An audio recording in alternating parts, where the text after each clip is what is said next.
Okay, final bit from me. Sorry, it's been a bit of a whirlwind of a lesson. So we've gone through all of these. Now we're looking at M2 and D2. Okay, so to assess, what I've done is I've researched some factors that I could talk about for merit and distinction. Okay, I found these papers on Google Scholar. You guys know how to find it. You can see the stuff that I've been searching. Okay, wonder if it'll come up with no of what I've previously searched. It did take some time to word things, so I got the kind of research I was looking for. So if we're assessing the impact on health and well-being, this is where you start joining up P and M. We're looking at maybe the top 10 causes of death and the impact that lifestyle has in these.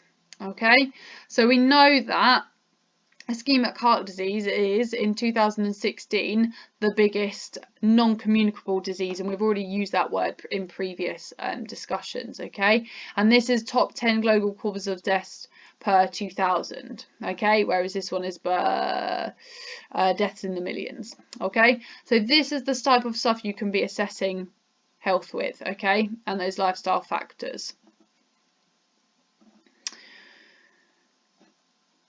You can use charts, you can not copy and paste them, but they are discussed here. So this is leading cause of death by economy income group. So the lifestyle factor they're talking about is occupation, amount of money they have coming in. Okay, then they talk about low income countries, lower middle income countries, etc., etc. If we continue to look, we need to know why people are passing away.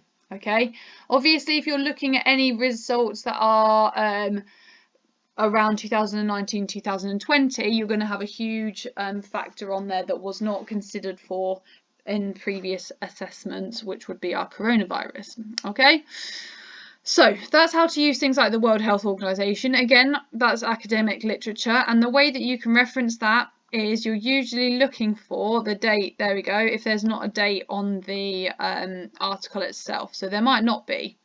Okay, oh, there's the date. So that's the actual date for the article. That is the one that you use and reference. And so you would reference World Health Organization 2018. So World Health Organization 2018 found. Okay, and then you would go on. All right, so the next bit is how can I then impact that with any other research. Okay, so if we're looking at relationship of demographic and lifestyle factors to symptoms of in a multiracial ethnic population of women, so it's looking at a specific population, but it's looking at demographics and lifestyle factors, which you can combine nicely. Okay, and to cite that one, you'll have a look. It cites it automatically for you, hopefully. Yep, there we go, and it tells you what type you want. I'd just copy and paste that into your references on bibliographies. Okay, please, I'd prefer you to do a reference list rather than a bibliography this time. A reference list is the sources that you include, and a bibliography is anything that you read to create your piece of work, but you might not have in-text referenced it. Okay, then I've got other factors. So for example, increased physical activity improves sleep and mood outcomes in inactive people with insomnia, and I read that by going, I think, down to the conclusion first, because that tells me whether this is useful or not.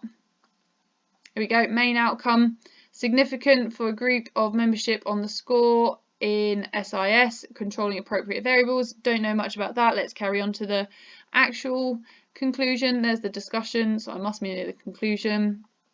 So the pattern results reported here allow two conclusions with clear implications for public health. Measures to increase levels of physical activity above the currently recommended threshold.